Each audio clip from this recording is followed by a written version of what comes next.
rolling. Welcome back, everyone. This is episode 169 of the Jiu Jitsu Dummies podcast. We are brought to you by Black Belt Digital Marketing. Man, great marketing company. I've heard of them. They're great. Anything you need to build your business on or offline, website design, SEO, Google Ads, graphic design, printing, we can absolutely help. Check us out at Black Belt Digital Marketing on Instagram or our website, bbdigitalmarketing.com. You can request a free review of your online presence today.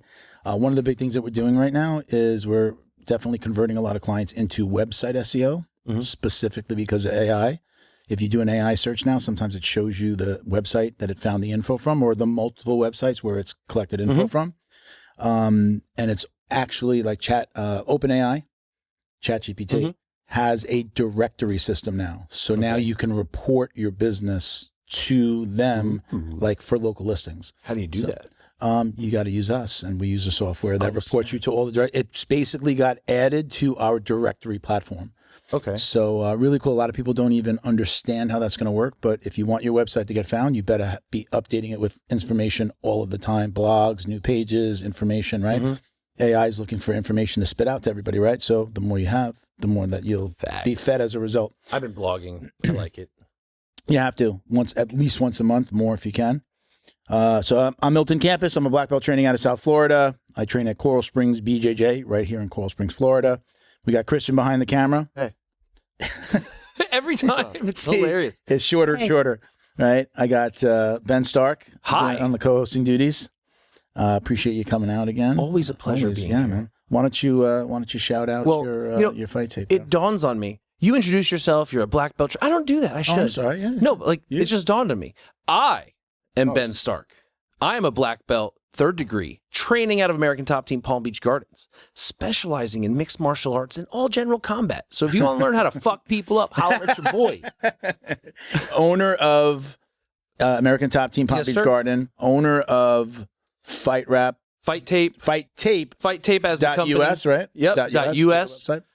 Head Cutman for the Cutman Pro team down here in the South. Commentator for Combat Night. I'm everywhere. Yeah, you can't.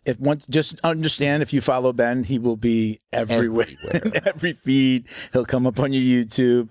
But I love it. You put out that little video complimenting you. I really freaking mean it. If you are either just a jiu-jitsu practitioner or you do MMA, they need to follow you. What were you just showing Christian over here? Like a head snap misdirect. Was a kind of an amateur fighter, right? I don't know what he considers himself. He looks like a full-time model to me. Yeah. John Jones, holler at your boy. But if you do MMA, if you do any type of martial arts, people should follow you. You have a great, again, I love the way you keep it under a minute, you show a move, but you're breaking it down. You break it down really well in just kind of like layman's terms, I guess you would say. Very easy for anybody to understand. Put your foot here, put your arm here. You should be positioned like this. And that's I think even MMA Coach Ben on Instagram. Even as a black belt, I'm constantly learning. I look at all that stuff. Yeah. I think it's great. So great job. Keep it up. Thanks. Don't forget to like, comment, save, share, click the subscribe button. We appreciate all of your support. We're just about we're a small podcast. We've been around for 6 years. We're just about to hit like 1 million hours on viewing hours on just YouTube. Okay. That's a lot. That doesn't count the sound downloads, the data from that. So we're like well over 1 million when it comes to watched hours and listened hours on the podcast, which is kind of cool. Congratulations. Most podcasts only go a lot of podcasts only go like 12 episodes, if that, people start. Rob from McDojo was talking about, he's like, anybody asked me to be on a podcast, I made a commitment a long time ago to always say yes, is what he said. And then he said, yeah, some of those I'm like the only one. Yeah. Like the first and only podcast. They just wanted to hang out with the McDojo life guy. So, when people hear that we've been around 6 years, we're like, 6 years, I think it's a great feat. So anyway, we are also brought to you by Academy Safe. Academy Safe is a nonprofit whose mission is to help clean up the martial arts by advocating for background checks, U.S. Center for Safe Sport certifications, and even concussion training for coaches and staff members at every academy throughout the U.S. and Canada. We are already talking to people about expanding outside of the U.S. Oh, snap. What? Yep. I'm the founder and executive director. I just mentioned Rob. Rob Ingram is the founder of McDojo Life, and he's our executive VP. I got my fingers crossed that we will have like a little bit of a coming out party at MayaCon in July. Working on, So I'm getting going to the see table. you at MayaCon. You're going to be up there? Yeah. Oh, absolutely. There's the ISKA the couple of days before, so I'm thinking about being up there for the entire 4-day event. Right, I think it's 4 days. Or it's 2 days prior. I mean, it's the World Series. I've been up there before. They have like an ISK Sport MMA room, and we're talking like 50,000 square foot convention halls. But is it like the open? Is it like it considered? I don't know exactly what's going on at this one, but I've been to them before, and they'll have a convention hall of like kickboxing and then half Muay Thai, and they'll have a convention hall of Sport MMA, and then they'll have a convention hall of like point karate, kata. Dude, there's martial arts games. I'm not sure if you're aware. Like they have like touchdown goalposts and sticks, and if you have the stick, you can kick people, and you can also pick them.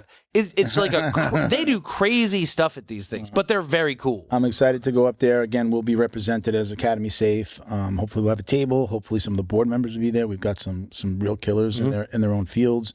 Paul Geller is a litigation attorney. We've got Joe Scargill, who's a Secret Service agent. Me, I'm just some Joe Schmo with a crazy idea. And who else are we missing? Who am I missing?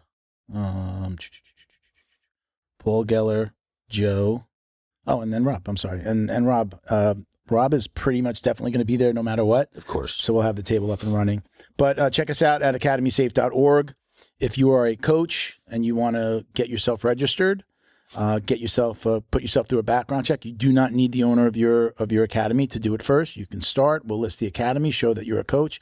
The academy won't get accredited unless they go through the process and get completed. If a coach gets accredited, they do their own thing. But say they teach not accredited. A coach is never going to get accredited. Academies get accredited, and we're just checking the certifications or sending you to places to get the certifications that we're looking at to get the academy. I'm just saying, a coach goes out there on his own or their own, and they do a background check, the AEDs, the first aid, all of it.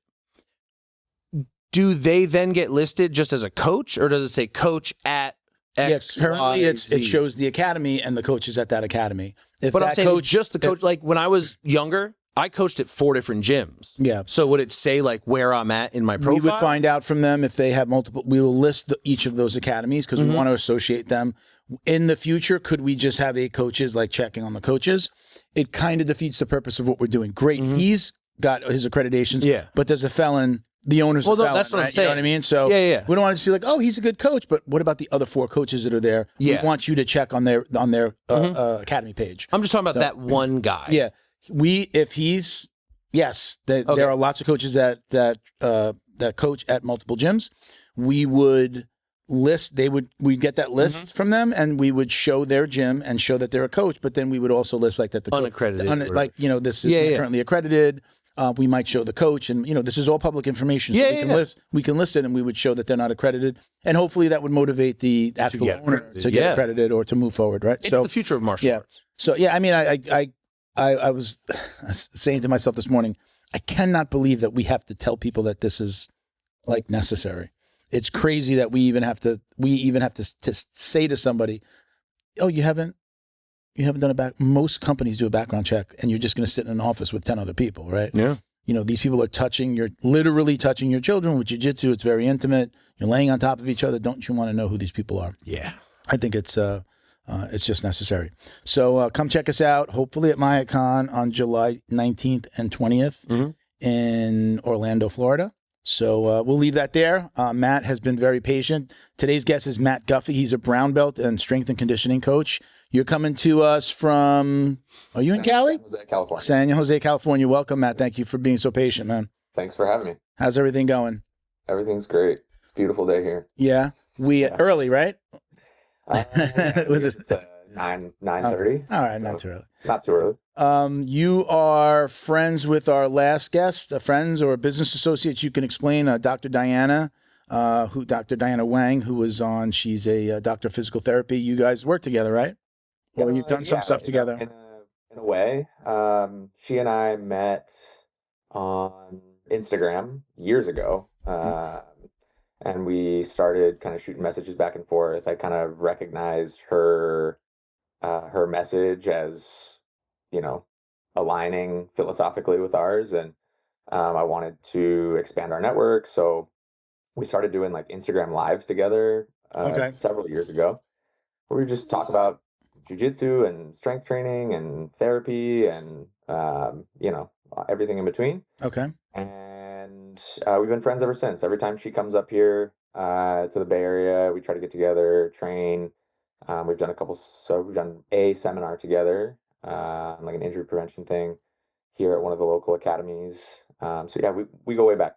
Yeah, very cool. Very cool. She was a great guest. She was a lot of fun to talk to. We're still promoting that episode. We have a lot of reels and shorts that we're gonna be putting out on that Cool. episode. So a lot of good content there. So I know when we spoke, you mentioned that you used to work with the Sharks, right? The NHL team, the Sharks. I worked for their amateur hockey division. So Okay. the top 16 and 18-year-olds for the better part of 4 years. Yeah. Many of those kids, I say kids, now they're adults. A lot of them are playing Division I hockey. Some of them just signed pro contracts. Just to give some context around the caliber of player we're talking about here. So yeah, I worked for the Sharks. That's why I moved out to San Jose, and the rest is history. So were you just working with them on the strength and conditioning, or do you have a hockey background as well? Yeah. So I have a hockey background. I grew up in Virginia playing, and I decided as soon as actually the longer story goes, the first time I touched the ice, I was like, I don't know, 7 or 8. I was in Cub Scouts and I fell, black eye, knocked out a tooth, cried. I was like, First day? First day. That's terrible.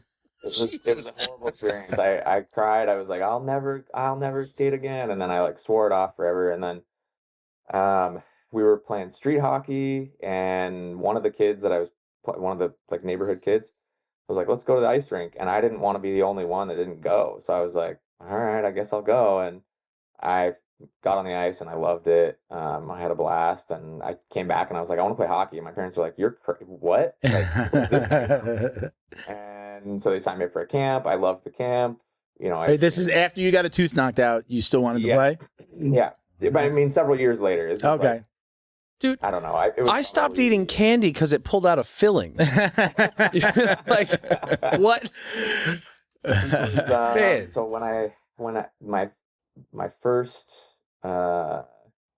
my first experience on the ice, when I got that black eye and stuff, I was probably 7 or 8, and then when I started playing, I was probably 12 or 13. So I don't know, 5 or 6 years had passed. Okay. Between the first and the second time I touched the ice, and then I, having started so late, really had to find a way to differentiate myself. And I wasn't the most skilled kid, but I found myself in the gym. Like that's where I made the most progress, and that was what enabled me, I think, to make it to the level that I played at. And I played at the Division III level NCAA, but nonetheless, like that's 1% of 1% of 1% of hockey players make it to that level, and that's not even all that high. So I fell in love with the gym, and I always had it in my head. I was like, if I don't play professionally and I don't coach professionally, then I'd love to be in the gym. And so that's where the seed was planted really early.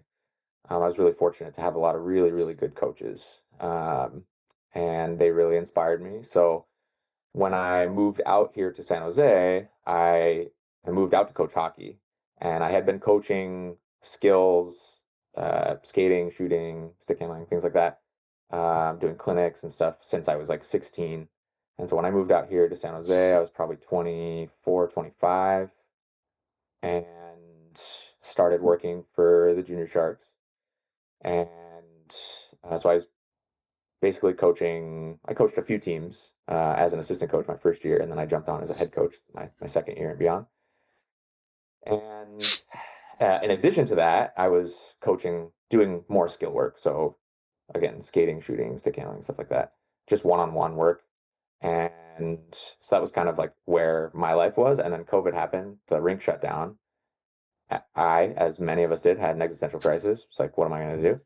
And that was kind of the impetus for moving from the ice into the gym. It's amazing, going back to what you said in the beginning, with the tooth. I saw somebody get hit in the head, like in a Major League Baseball game, and I played baseball, and I did not swing my bat for like a whole season because it mortified me watching somebody. I mean, like I got hit in the head, and they took him like off the field, like on a stretcher, and I was like this little kid, like just holding the bat, like petrified that I was about to get beaned. And I swear to God, I didn't swing my bat for almost like a full season because I just got so scared. So getting your tooth knocked out and being like, hey, even if it was a couple of years later, hey, I want to do this thing that knocked my tooth out is like the opposite of what usually happens for a kid. Nope. How old were you at the time? How old did you say you were? For when I got my tooth? Yeah. And then when you actually started hockey? 7 or 8. Oh my God, that's usually like you would. Like, most kids would be mortified and never want to play hockey ever. How fast again. does a hockey puck travel on average? I mean, at the pro level, like he's asking ChatGPT. Okay, I was gonna say it's 80s, like 90s, some over 100. Yeah, 60 to 80 on like a pass and 100 plus on like a shot. Yeah. And did you get hit with? Like I know people get hit in the face with pucks. Well, I mean, pucks, right? Sticks, bodies. Oh, come on. I was worried about pucks, not dicks, but... Did we say no sticks? I didn't say dicks. I was like, where is this going? You might not know this, but Milton's played sports his whole life. Okay. So, I have a story about that.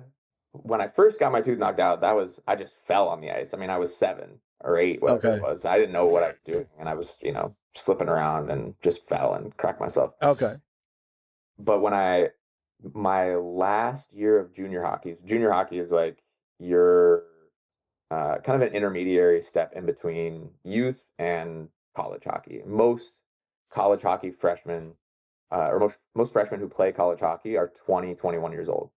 And they don't start at the typical 18, right? They play 2 or 3 years of junior hockey in between. Okay. And so my last year of junior hockey, I was playing in Texas, and it was the first year I was able to wear a visor. And so I was wearing a visor. Wait, you can't just wear a visor? No, I mean, in youth hockey, you wear a cage. Okay. And then in some junior leagues, you can wear a visor. And then now in the NHL, you have to wear a visor. You can't go just helmet and nothing on. You have to have something covered. Kind of a good idea. But just the eyes. Yeah, kind of a good idea. Yeah. So anyways, my first year wearing a visor, and I'll spare you the details of the situation, but I was skating one way, a teammate was skating the other way, and they shot the puck. It was maybe going 10 feet wide of me, and it went off of an opponent's stick and then directly into my mouth. And it shattered my jaw, my nose. All right, I'm out of here, guys. Yeah, no hockey for me. I had stage 4 trauma in 2 of my teeth. What that means is the roots were completely snapped, but they were still in my gums. So like I was a complete like severance of the root. When you said stage 4 trauma, I thought we were talking about girlfriends all the time. So we could talk about that later. He's like, we'll talk about that one later. That sigh was a traumatic sigh. No, I'm happily married. They're great. I swear. I had it split my lip so far wide open that I could close my mouth and see my teeth. Oh my God. Do you at least have a cool scar? It's under my facial hair. Man, that's enough reason to shave, bro. So yeah, it's pretty brutal, but I will say this. I did everything I could to finish that game. They forced me to go to the hospital. What a man. I did not miss a game. I played every game thereafter. I just put a cage on and went for it. Yeah, I would wear the cage. So, okay, here's a question I've had. Do hockey teams hire boxing coaches? You know what I'm saying? Because no. Scrapping's part of the game at this point, right? Yeah. I remember reading in Mick Foley's book back in like the 90s. He was doing a press tour and he went to the NHL. And he was talking to the guys and watched 2 players like literally go, "Hey man, third quarter." And they're like, "Yeah man, see you there." And he's like, "Oh buddy." And he's like, "No, we're gonna fight." And he's like, Why? It's like, well, that's kind of what the fans are viewing for. They want to see it. I want to see it. It's definitely part of it. It's becoming a smaller part of the game now. That's good. Yeah, it is. I mean, people are coming out now. All the stuff around CTE, and they're learning that it is probably not the best for your long-term health. Maybe. How is there a difference in the junior hockey, like the junior leagues, and in college? Like, is it like I can't say that I've watched like college games. In junior hockey, fighting is more prevalent than in college. Oh, really? I thought it was going to be the opposite. Like, it's completely banned. A bunch of 17-year-old kids. Oh, yeah. Testosterone's at an all-time high. College hockey, I would say it's a rarity. Really? And if it ever happens, there's a scrum and people are throwing, but you have to wear a cage in college. Okay.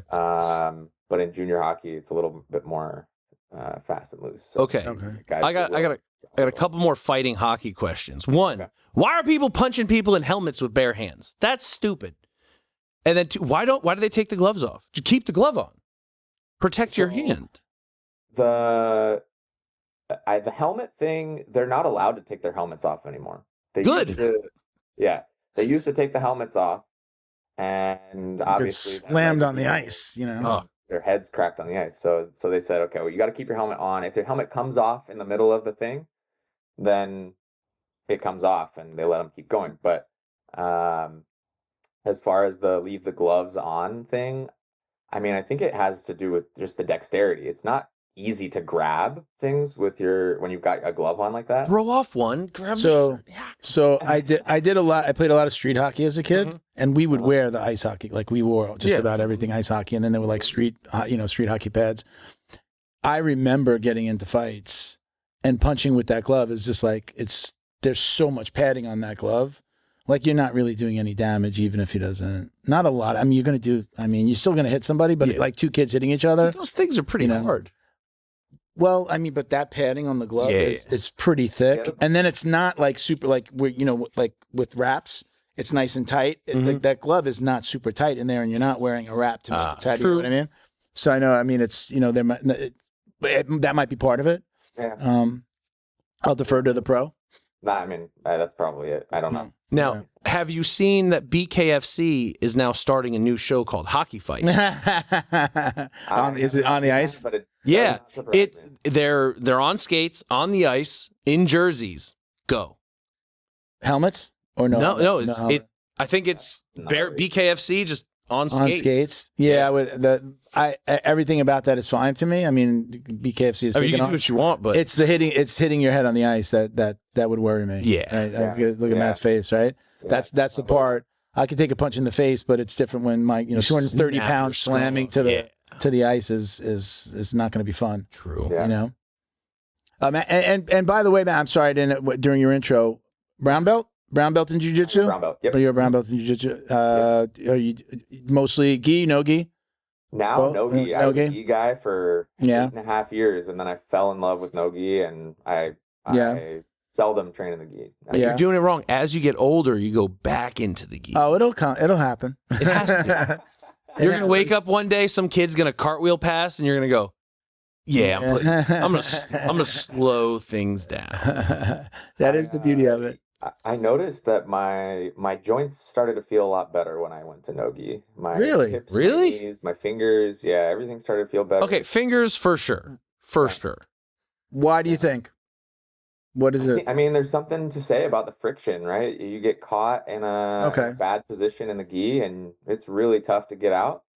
But in no-gi, you can kind of slip your way, and it's a little bit easier to escape. So I think keyword easier to escape. Easier to escape, harder to way harder to finish because everyone's all looped up. But we all know jiu-jitsu does not work on the streets, right? We know that, right? So and most of the time you're going to be in closed jeans, right? So isn't jiu-jitsu more realistic? If you live in the north, someplace that snows or gets fall temperatures, you could definitely make the argument that gi is more practical because at least half the year people are wearing coats. Yeah, but not here in down here in Miami. No, down here maybe a little more no-gi. Though I will say, when I was a bouncer, I was strangling people with T-shirts. Oh, it's so good. Yeah. The grip is so easy. Yeah. Just getting. Bro, you just put a thumb in. Yeah. And then you like cut the hash. Nice. Yeah. I would never do this. Yeah, of course not. If you were, you meant to say if you were a bouncer. I'm just saying there might have been a moment of time. I plead the fifth. Lies. Hey, hold on one second. We're gonna get into Eco Jiu-Jitsu, but Yeah. I did forget to. I want to shout out. They are Neutral Zone is not a sponsor. They were a sponsor. My company, Black Belt, built their website. So if you order from their site, it's actually, we manage their site. But we're always talking about, we ran out of the wipes, right? So when we come in, even though Christian says he's cleaned everything, like I always clean the earphones. Just habit. I sit down. You can't trust Christian. We had the tube of Neutral Zone, right? But I've talked about when I spray my belt. This is what I spray. This is actually from my gym bag. Neutral Zone body spray, right? I spray my instead of washing my belt every time, I spray my belt. I actually have a bag that I put it's actually a bag that you're supposed to throw in the wash, but I put my belt and my gi top in it. When I take out my belt and I take out the gi top and wash it, I hang that bag and I hang my belt in the bathroom and I spray them both down with this. Every once in a while I might use Lysol, but Do you want one in my bag and I have one in my, no, I'm just doing the shout out. Okay. We'll ask him later. And then I also, I keep one in my bag and I keep one in the bathroom where I hang it, right? So then they also sent me, we always talk about it, we always give them a shout out. This, legit, this is exactly what I use. And even when I get off the mat, I usually spray it in my hand. After I take off my gi top, I wipe my face. I take a towel, I wipe everything off. So I use this all the time. There's a refill. Can you his gym and get a video of that? There's a refill. So I just refill the bottles and then again take it to the gym. So I just wanted to give them a shout out on that. So this is like my 1-2 punch of what I do. They send me, I've had this before. I've had the soap. I've had the shower gel. This is their new shower gel. This is peppermint. I've just been using this. I only use this after training. So after jiu-jitsu training. So I use this, get the yuckies off, right? Right. All natural, paraben free, non-toxic, plant-based. So just wanted to give them a proper shout out. It's sitting behind me on the shelf up there. But thank you to Mike and Candy for sending me the bottle. It was amazing. Smell that. Actually, really, really cool. I love pepper. You get out of the shower. I smell it. Like I wake up in the morning and I can smell it on my. And it makes your naughty bits tingle. I don't do it for that part, but hey. But yeah, this is absolutely when I say that I use it. I mean, look, you can see this is in my bag. You can see I've had it forever. Yeah. And then definitely highly recommend the shower gel. They have a bunch of different scents, but this was their brand new one. They asked me to. I freaking love it. Send more. I'm running out of my refills. And wipes. MMA Coach Ben on Instagram. Thank you. I just wanted to give them, I was going to shout them out at the beginning of the episode. But so Matt, let's talk a little bit about you. What is this like one other than gi and no gi, like gi versus no gi? This whole ecological jiu-jitsu thing came up. What is your take on this world? I know again you've trained, or do you currently train with Josh Beam, who's been on the show? Yep. Right. One of my main training partners. He's been, we've been training together now for probably the last 5 years. Okay. I think we called him when we interviewed him. I don't know if I think the name might have come from his side, but they were calling him like the jiu-jitsu nomad. He was a jiu-jitsu nomad for a little while. He's back here in the Bay though. He took like one whole year. Go back and listen to that. If you search Jiu Jitsu Dummies and Josh Beam, you'll see it on YouTube or on Apple or wherever you get your podcast. Great episode. He took a year.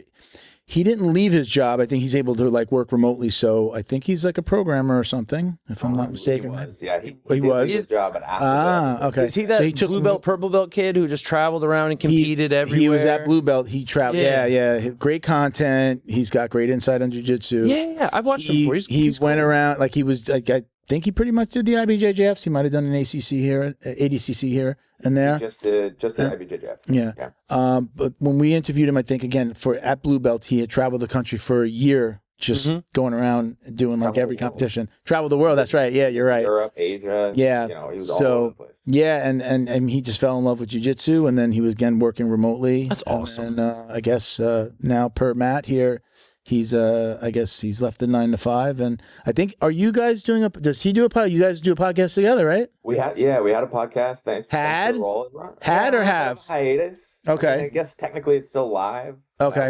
We haven't filmed an episode in a while, but Okay. you know, Time or just time. You know, money sponsor. he left. I've been there. I can't stop in the middle of wrestling season and just go get a hip replacement is what the doctors want to do. I don't have time to take off. Since going to Leheal, my knee pain is 100% gone.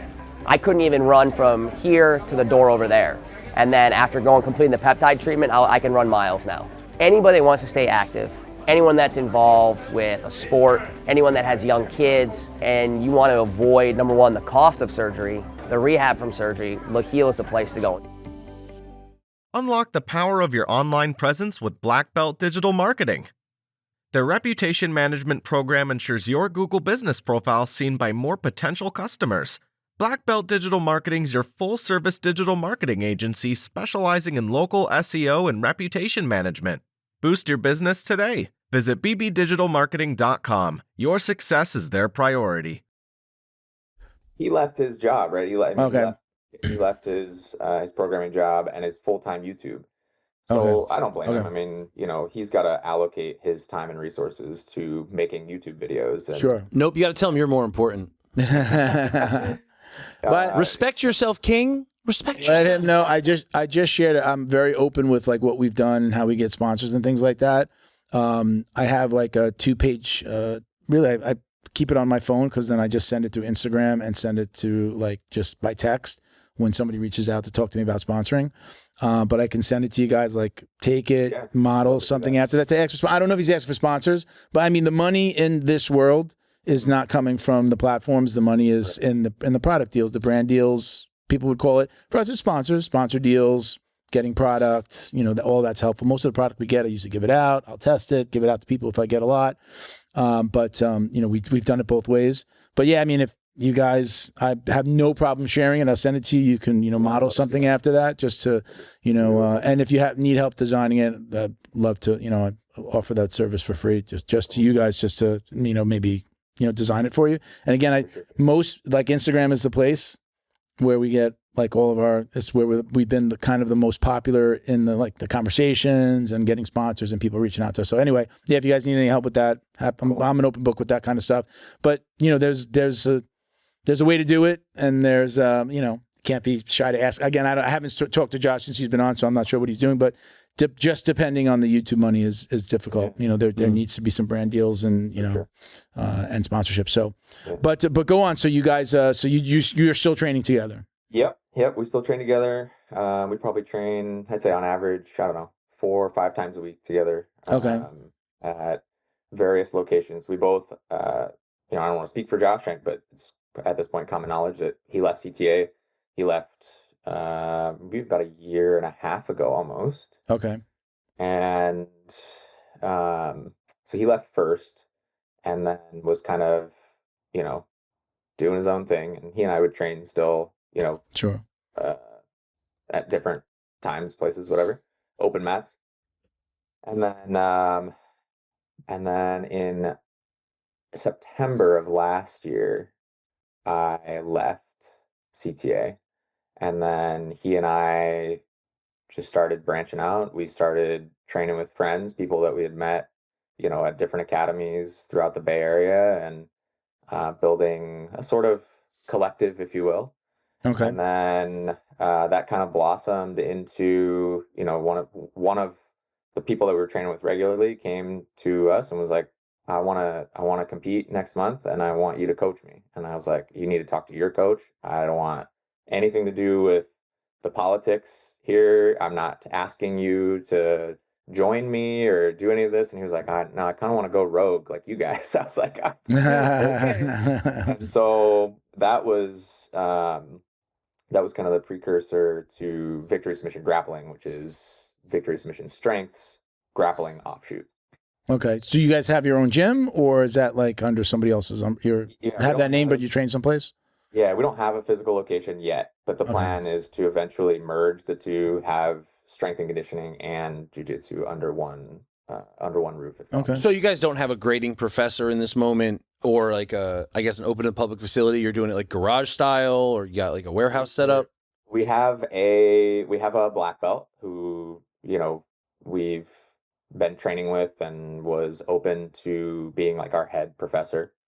Um, and but yeah, it's like more or less kind of garage style. We are fortunate enough that we've, over the years made a lot of really solid connections again here in the Bay Area. So, you know, me as a gym owner or as a strength and conditioning gym owner for jiu-jitsu athletes, I've done seminars at, I don't know, Mhm. 20 or 30 schools around the Bay Area. And, you know, over the course of several years, built really good relationships with the owners of those schools. And, there's a couple of them here very close by that are kind enough to let us use the space when nobody else is there, Oh, so that we can train and explore and, learn what works for us, what doesn't work for us, and, how we want to grow the business. And we're not like, how does that work for you guys? Like, are you charging membership fees No. to? So no, it's just we just,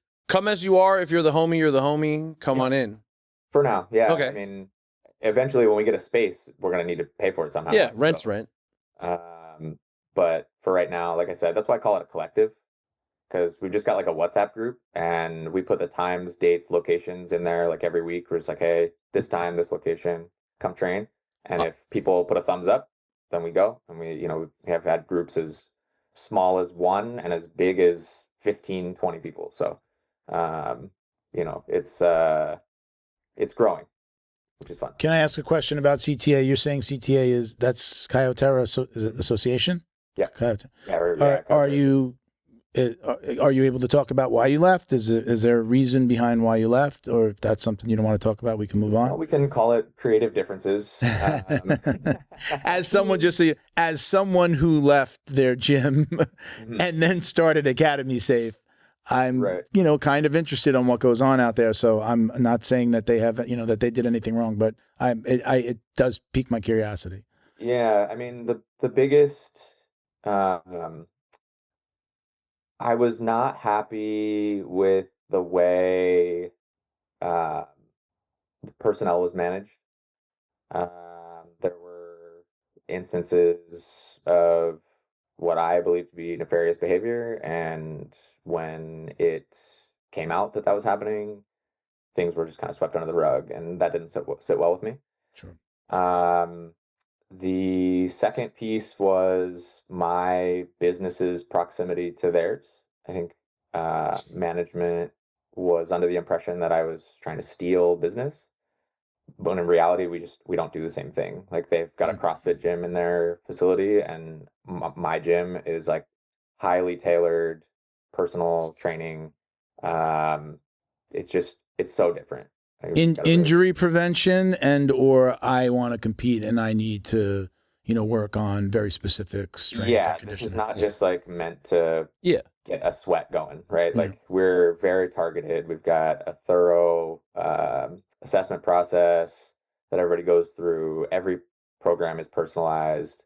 There's, we have coaches who walk everybody through their program, from A to Z. Mm-hmm. So it's just, they're completely different offerings, different price points, just nobody from my gym is ever going to go to the CrossFit gym there, and nobody from the CrossFit gym is going to come to my, I get that. And the strength and conditioning side, you have a physical location for that? You already have it? Mm-hmm. Okay. Mm-hmm. All right. Yeah. And it's right around the corner from CTA. So, it had come out that they weren't happy with so I was the uke in the morning class for, I don't know, 7 years.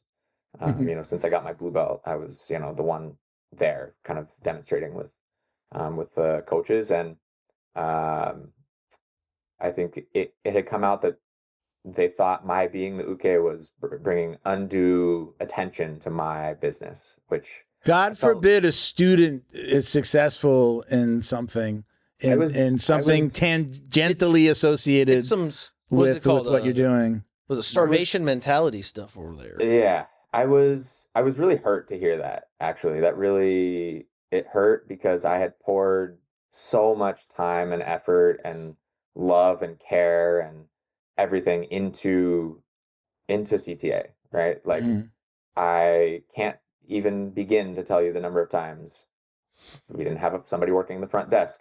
I signed somebody up, right? Like Yeah. I don't work there. I don't get paid. Never got paid. Never got paid that while you were there.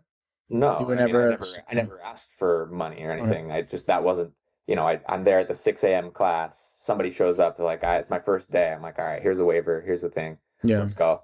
Did this man just say 6 a.m. class? Bruh.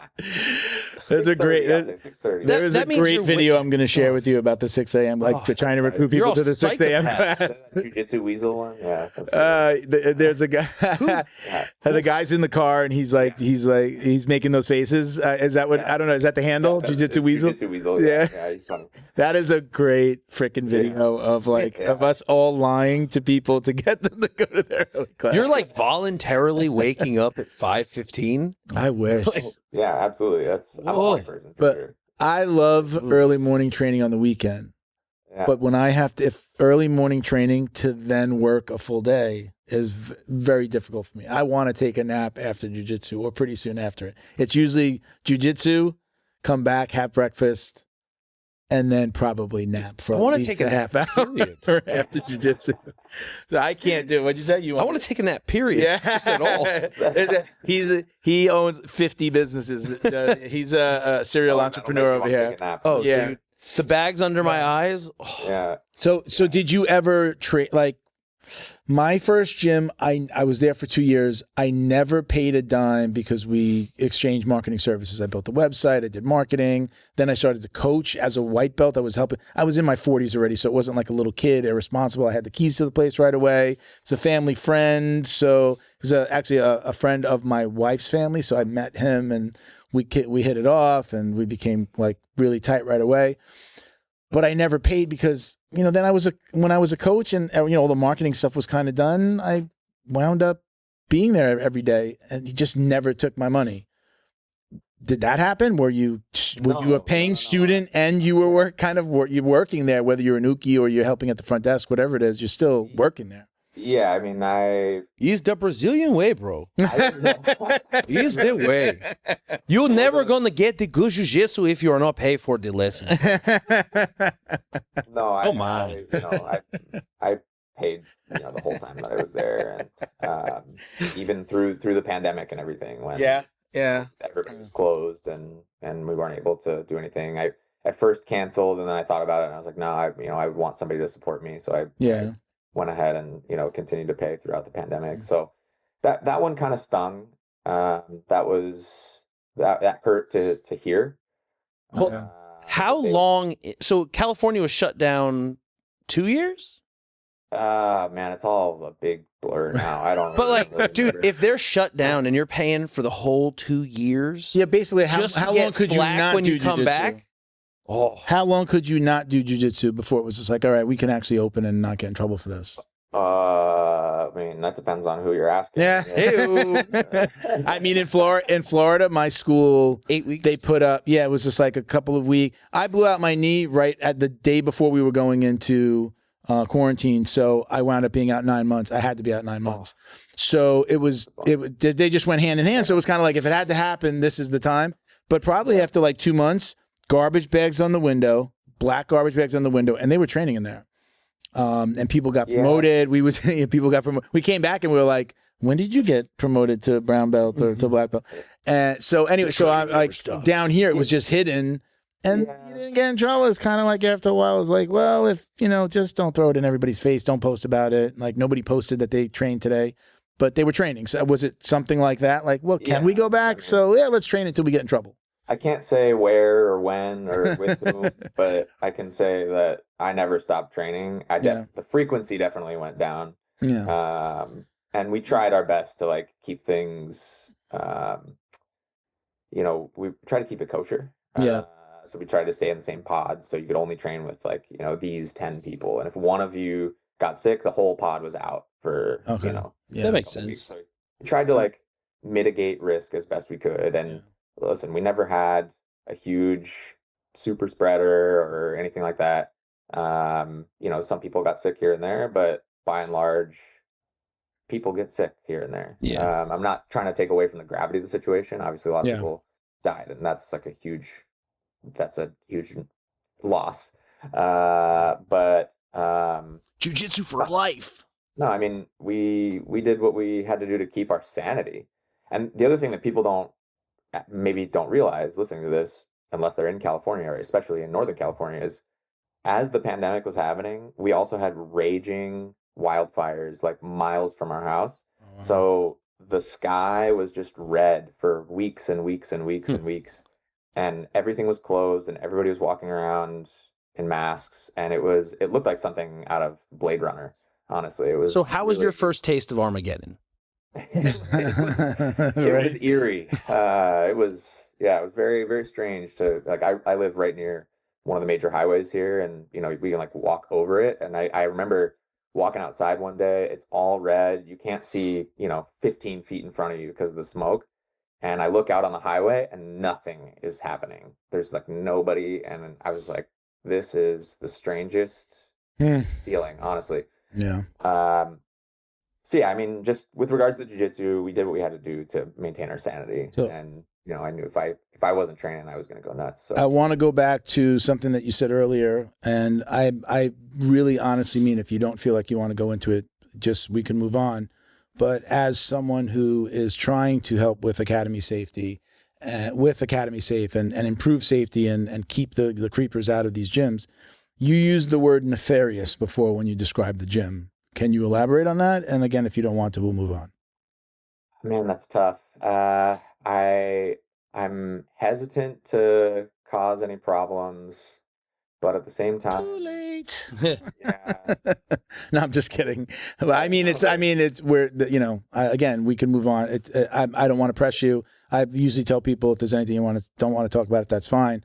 But again, as someone who's running an organization to try to clean up this little world of ours, not just jiu-jitsu, really all of martial arts, because it's happening everywhere. You know, I'd be remiss not to ask you about I'll that. say this is well, there were at least one coach was using his position as a black belt to coerce certain behavior from female students Okay. of his. Adult students or Adult minor students. yeah. Okay. Adult students. Yeah. Okay. And then was banished to Brazil and then is now back, but not in California. So I'll let people, I mean. Did the authorities get involved? Or the authorities involved? No, or was it just like no. kept It on the run?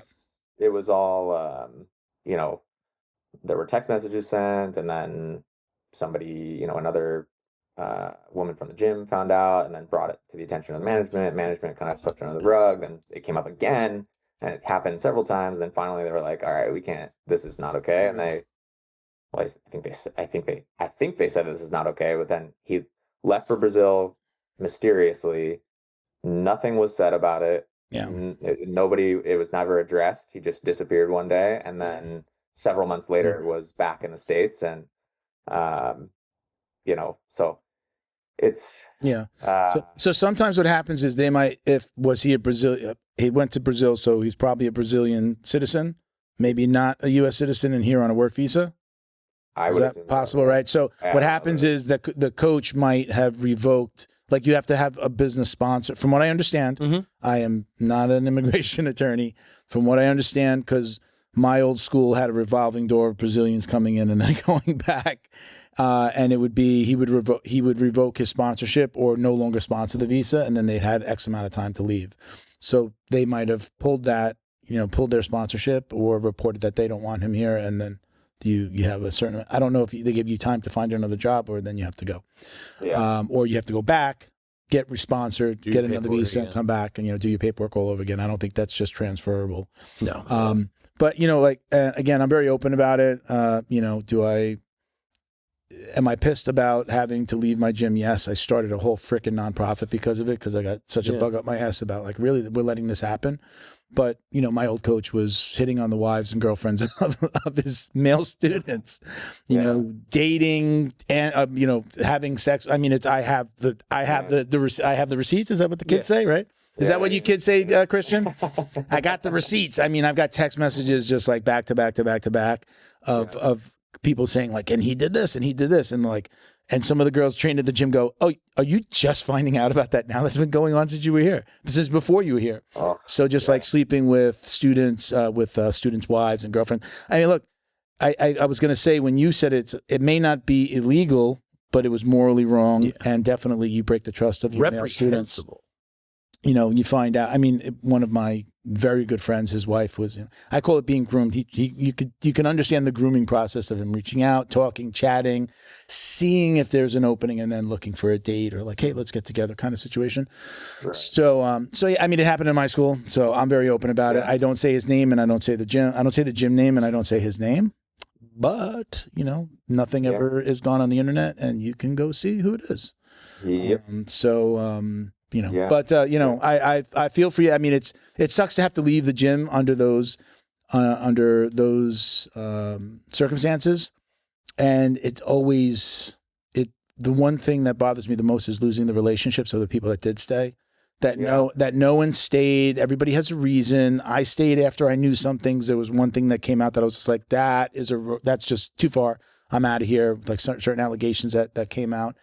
But that's the part that sucks the most, is that I lost most of those friendships of the people that stayed, because it's like you either choose me or the coach, and the coach isn't going to let you, like, he's going to give him shit. That's just the kind of person he was, is he's going to give them shit for still communicating with me. You're sleeping with the enemy. But you don't really need that person in your life anyway. I missed my training part. I was really close. Like, we were like going to concerts, going to parties, drinking, you know, watching the UFCs. Like, those were my boys, and they're all gone.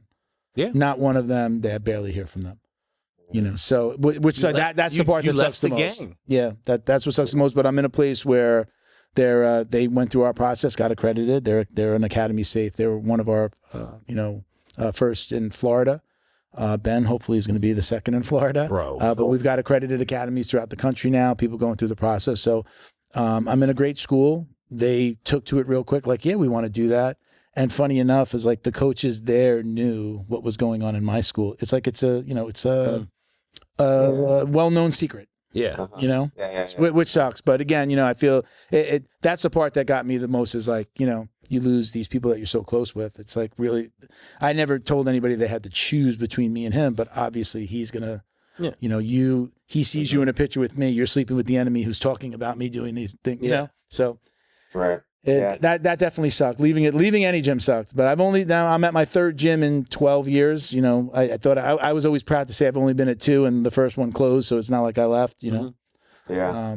You know, yeah, it sucks, man. It sucks to have to go through this. But you know, one of the things I always say is, like, a black belt doesn't make you a good person. Being a good person makes you a good person, right? So we automatically assume, oh, you own a gym and you've done this and you have these accolades, and you know, you've competed, and you know, and for some that goes to their head, and some just really want to be good people and give back. I blame 70s martial arts movies. The honorable master. Oh, my master, he functions with such honor. Yeah. You know, that is not what's going on here, man. I mean, I tell people all the time, just Google the words martial arts and sexual assault. Just Google that. Martial arts, sexual assault. It's disgusting. I mean, it's ridiculous that what goes on a weekly basis. Have you ever watched McDojo's live coverage of these? Hours upon hours. I know. I watched the full 1 hour breakdown of the LeClaire martial arts situation that happened up there. Can we dorm storm? Can we like gym storm? Sure, you can. Let's go. I watched that whole 1 hour breakdown. There are basically 3 different adults that. Yeah. Well, you know, the owner had been accused of rape in the 90s, or got convicted of rape. Convicted of rape.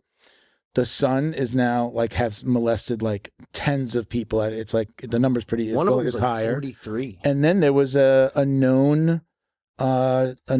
younger kid who had gotten in trouble for some stuff as well, and he got in trouble as well. So there's 3 child predators 3 in the same, within the same, like, system. So 6 in that area in upstate New York. So, I mean, it's just crazy, but it's just, if you search McDojo and then Leclerc's Lecler, Leclerc, Leclerc without the K, Leclerc as though I guess you would say it. Google that, search that on YouTube and watch it. It's chilling. It's ridiculous. Rob interviewed like the girlfriends of this guy back then. No kidding. And like one of the moms, I believe it was, like one of the moms that coach in the 90s got pregnant, like one of the young 16-year-old girls that he got pregnant then, like I believe she was one of the interviewees. Crazy. Yeah, he's been doing this. Yeah, he had me sit. The woman said he had me sitting. I'm sorry to go so deep into this, but I was sitting. The one girl said he had me sit in the car with my son while another woman came over, and he was obviously having sex with her. And then I think he got that woman pregnant, a young girl again, like another teen. You got to watch it. I hope I'm doing it justice, but basically they're all dirtbags. So it's just crazy what goes on in this world. And again, I can't believe like there's no government oversight. We're not asking for government oversight, but because there's none, somebody's got to do something. And I figure, this is where Academy Safe comes in. But there are no federal regulations that say that a martial arts studio, aftercare, there are local rules for getting stuff, getting your certifications and things like that. But there's nothing that's specific to martial arts. So if you're a martial arts gym, great.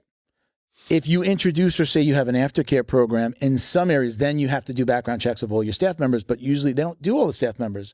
And one of the things even though we only background check people over 18, you do have kids that are teenagers that come up through the kids program, and then things are also potentially happening, with, somebody who turns 17 and then they're dating they're dating the young girl in the class. And it's like, there's nobody doing anything. So at very least, I hope that we're shining a spotlight on this, and that I would love to not have to do this. It's not like I, wake up in the morning, ooh, can't wait to see who I can background check today.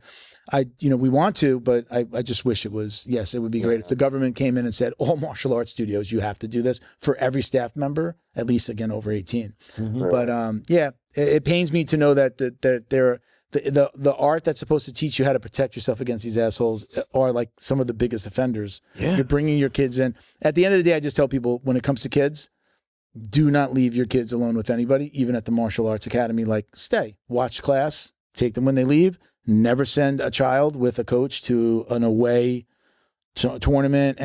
Just don't. That's it. Those are 2 ways that you can make sure that nobody's messing with your kid. Yeah.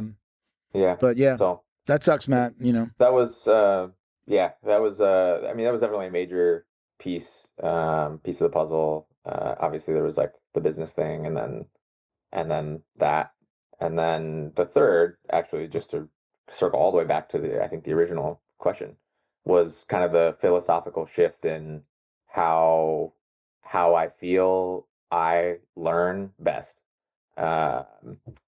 And that's where the whole ecological dynamics or constraints load approach. So explain to me exactly what ecological jiu-jitsu is in your own words. I've watched, I've seen, I understand, but I mean, I think that people on the traditional side might just be like, yeah, we call that positional sparring. What are you talking about? That's been around, right? Like, I mean, that's the argument. Like, we've been doing that already. Tell me what ecological jiu-jitsu is to you, or give me the definition as you see it. Yep. So ecological dynamics is just a framework that basically states we are affected by our environment, right? Both internal and external. So how many hours I slept last night? Am I properly fueled? Am I dehydrated? The sweat on your skin, your own physical attributes, right? Or your physical qualities. How strong are you? How fast are you? What do you have? Higher propensity for, very good mobility. All of those things come into play. And then it could be like external. Is it hot out, cold out? Your opponent, all of the things that I just mentioned, but for them, any number of things. So that's all. When people say ecological dynamics, that's what they're talking about, is that we're dynamic systems that are affected by our environment, and we, change our behavior based on those things. Okay.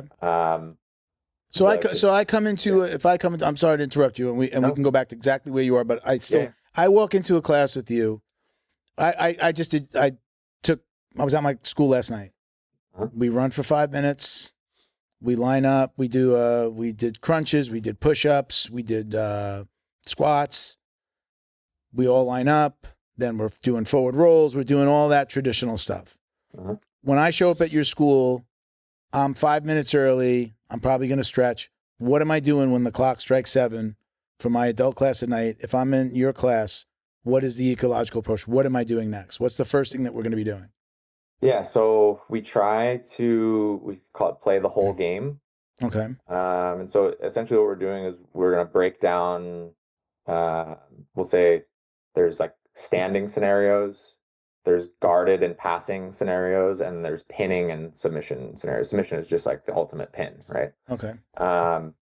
So you have those 3 broad scenarios that can happen. And so we're going to start with some kind of standing engagement, right? That doesn't mean we never pull guard. You still have to start standing even if you're going to pull guard. We do some kind of standing engagement. So one of our favorites is we call the game Circles. And I don't remember if this is a Greg Souders game or a Kevon Gonzalez game. I've seen it from Kevon. Yeah, Kevon. Yeah. I think Kevon's where I heard it from, but I don't know if he got it from Greg or whatever. But so Circle's one of our favorite games. We'll play that to start. Working on hand fighting, getting inside position, connecting our hands around our opponent. Is our connected hands necessary to take somebody down always? No, but most of the time, yes. And if you can connect your hands around your opponent, your chances of taking them down obviously are much higher. So, that's just one example of how we might warm up is through games like that. And then obviously what's the game part though? Because I've done that too. We break grips. We do that. We don't call it circle game, but game is the restrictions placed upon you and your goals. What it is like, okay, I've connected my hands, restart. Like when we call it a game, like I don't understand why is that a game? I did that too. I did that not last night, but we do that too as a warm up. I'm not understanding what's the difference then. So the difference, the game is there's a win condition. And by the way, I'm very open to this. I'm asking the questions that I think a lot of people are asking. I'm not like, ecological is just bullshit. I don't believe that, even though I might post like that once in a while, like just because it's a joke. Okay. But go on. So what makes it a game is that there's a win condition, right? That's the part. Okay, yeah, okay. If I connect my hands around my opponent, then I win the game. Okay. So, I think where it changes is in the intensity.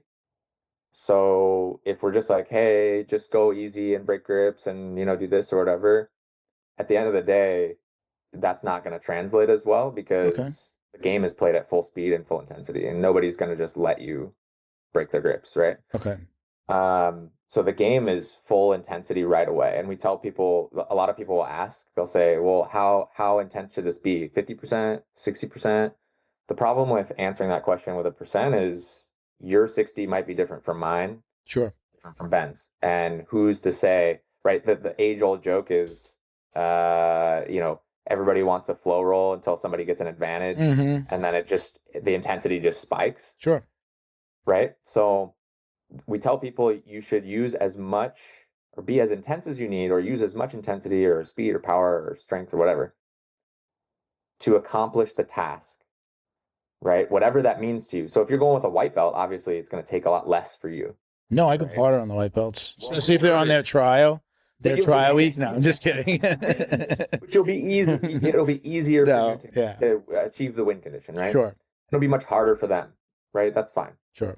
But again, somebody that's your skill level, your size, your strength, your speed, right? You're gonna have to work a lot harder to get that win. So I think that's where the difference lies, is that we define the win condition and then we set people loose and say, okay, like do what you got to do to win the game. Okay. All right. What are we doing next? If we want to work more on stand-up stuff, we could, go one step further and say, okay, we'll start with our hands connected around our opponent in one way, shape, or form. Doesn't matter if it's around the leg, around both legs, around, the waist, could be head and arm.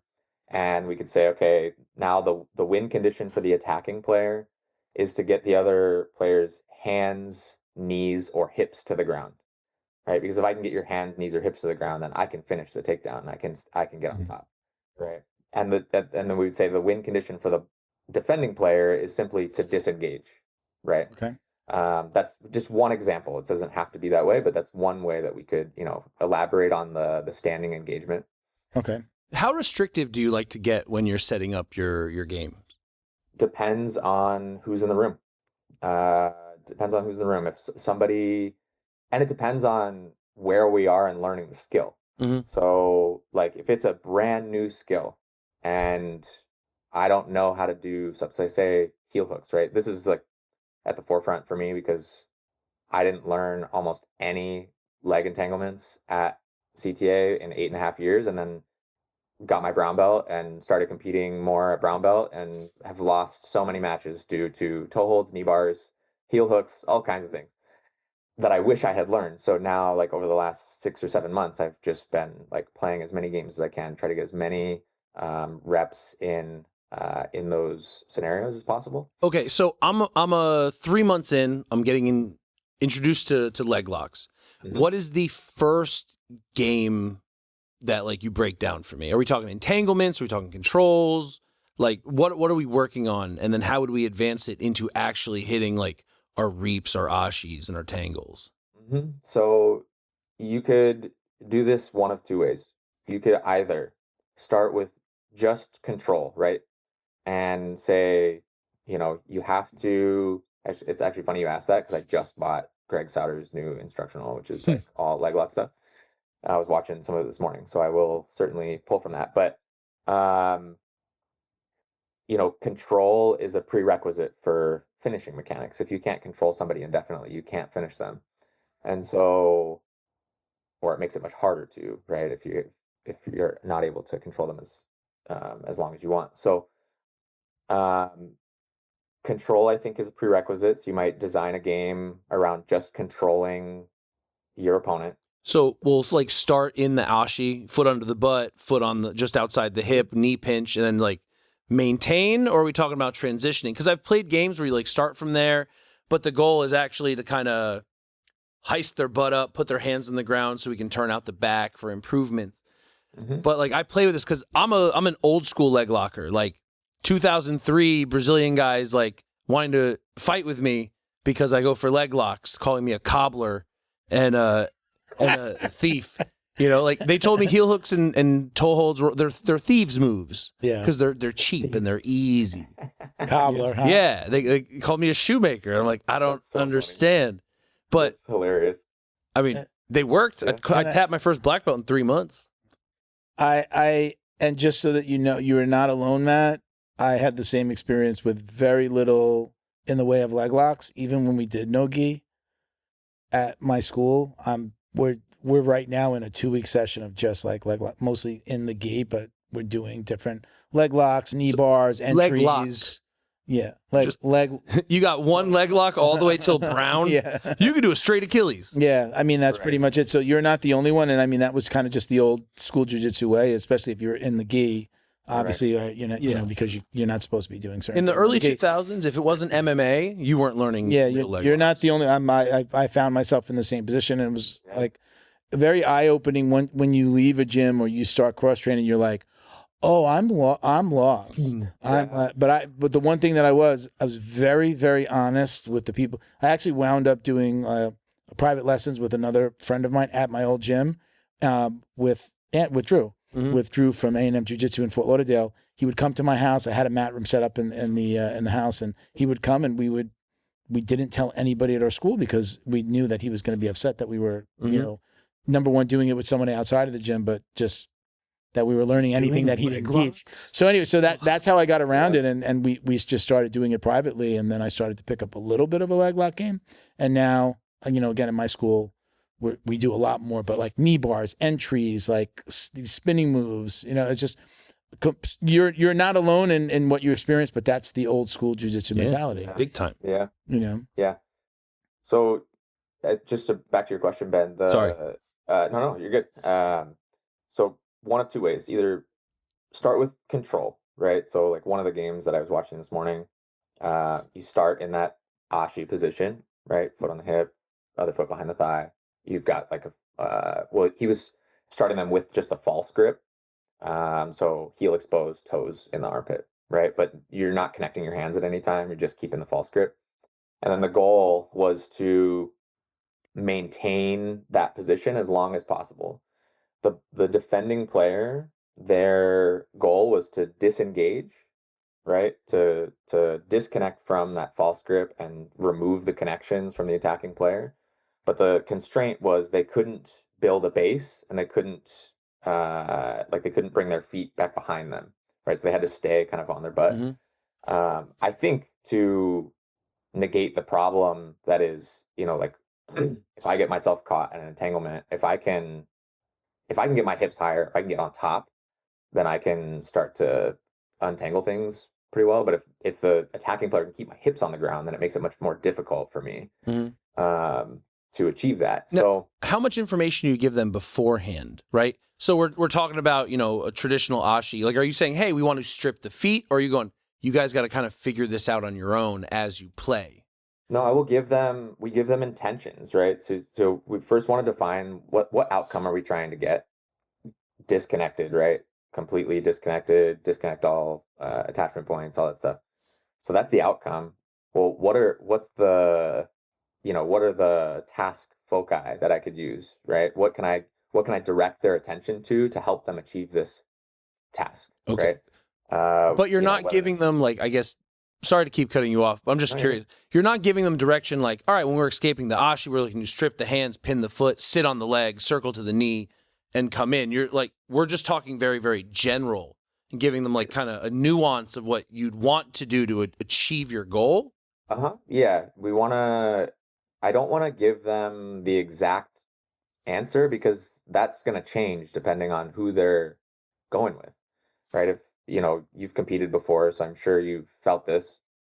It was one of my biggest, I guess, roadblocks, we'll say, when I was at CTA was I would get in a competition, and if somebody did something that wasn't the reaction I was prepared for, I was like, you're doing it wrong. Like, you got to do it this way. Like, that's not the right reaction. And then I realized, oh, the wrong reaction will still work if you're not ready for it. Mm-hmm.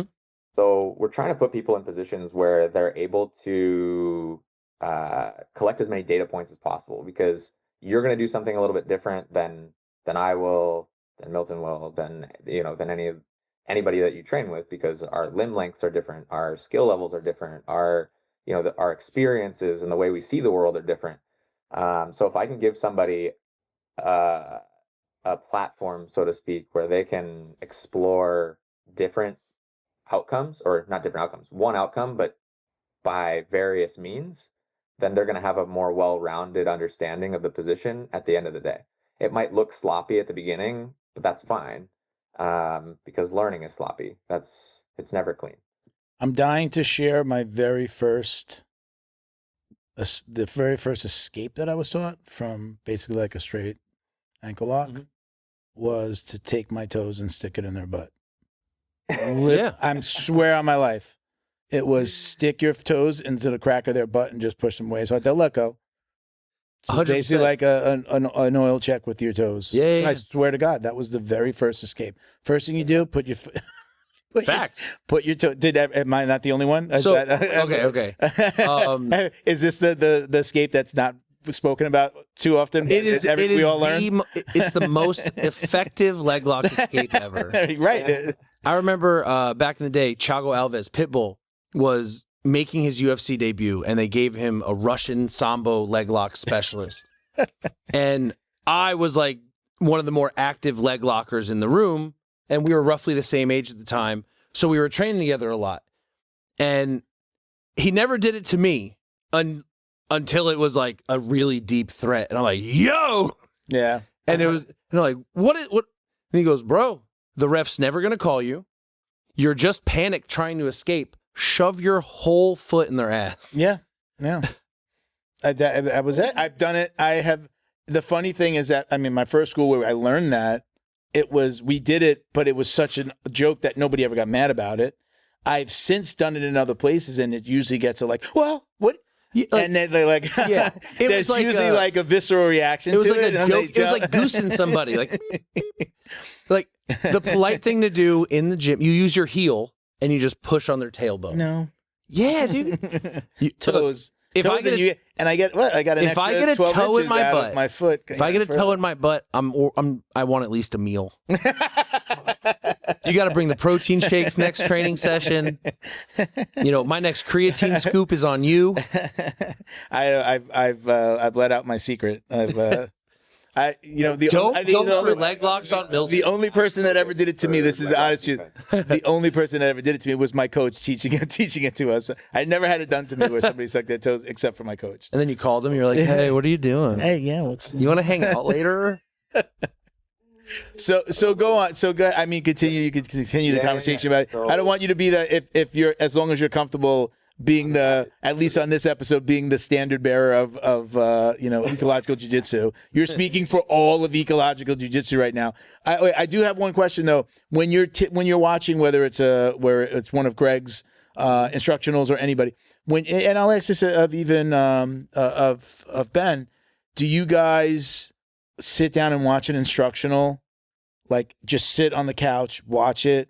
Or like me, I'll throw mats on if I'm watching from home, I'm throwing mats. I'm grabbing I have like a shitty uki, dummy, and I'm watching and then practicing. You said you were watching one of Greg's instructionals this morning, Matt. Are you just literally watching and, okay, I'm going to consume this, maybe take notes and then bring it back to the gym? Or are there certain things when you can, are you like practicing it, or do you have a training partner? Let's watch this together so that I have an uki. How are you consuming your instructionals? So I go through, I watch it end to end, and then just kind of mentally bookmark games that I think would be useful. Okay. Greg does a good job. I mean, he puts a disclaimer on all these. Like these are not one size fits all. These are games that we use, but your room is different than mine. So, you're going to have different problems that come up, and there might be a good starting position, but you might have to adjust things based on, what it is you're seeing. So yeah, I mean, I as soon as I can, I'll go back to the mats and, try to play some of the games, Sure. and see how they work and collect that data and figure out where I'm maybe missing something. And then if I have to go back and watch it, maybe there's some details that I missed or some task foci that I missed. So I've never seen one of Greg. So like we're talking about most of his instructionals are game related. Like yeah. Teaching, it's all game related. I'll say, okay, this is the game, and this is why we're playing the game, right? This is the outcome that we're trying to achieve, and here's what you should focus on to achieve that task. Mm-hmm. And then two of his students will play the game, so you can kind of see it live. And you can see, how people are solving problems, and just to give you some ideas as to where you might start. Okay. How about you? Are you a consumer of a lot of instructions? So, which I would like the more traditional stuff of like, here's a move. This is, they're showing it like on an uki. So John Danaher ruined me in that look, he's a Did he stick a thumb in, a toe in your butt? No, but I did talk to him on the streets of New York, and it was awkward. Anyway, basically, I acquired some of his instructionals. I tried to watch them. I like the way you say acquired. You mean you got them hot on the internet. I mean, they were just handed to me. They were gifts. Like DVD, like DVD back when they were DVDs. I've got some digital, I got some DVD, but. I brought him in. I called a couple of my longer standing students. I'm like, yo, let's meet before open mat. We'll put him on the TV. We'll kind of go through it. And listening to his explanation, we were already, it was 40 minutes before we got to the move. And I was like, I'm done with this. So what I ended up doing, and this is just what I did, occasionally on off hours, Matt might be able to back me up here as he's a California guy. 25 to 35 milligrams, about an hour before training. Then you have a quick sesh in the parking lot before your sesh in the gym. And once you have firmly reached the fifth dimension, You do 1 hour rolls until you find something weird. You've never done that? Oh, it's the best. No, you got to try it. I cannot comment on that. I do not. No, I can't. Well, maybe you should.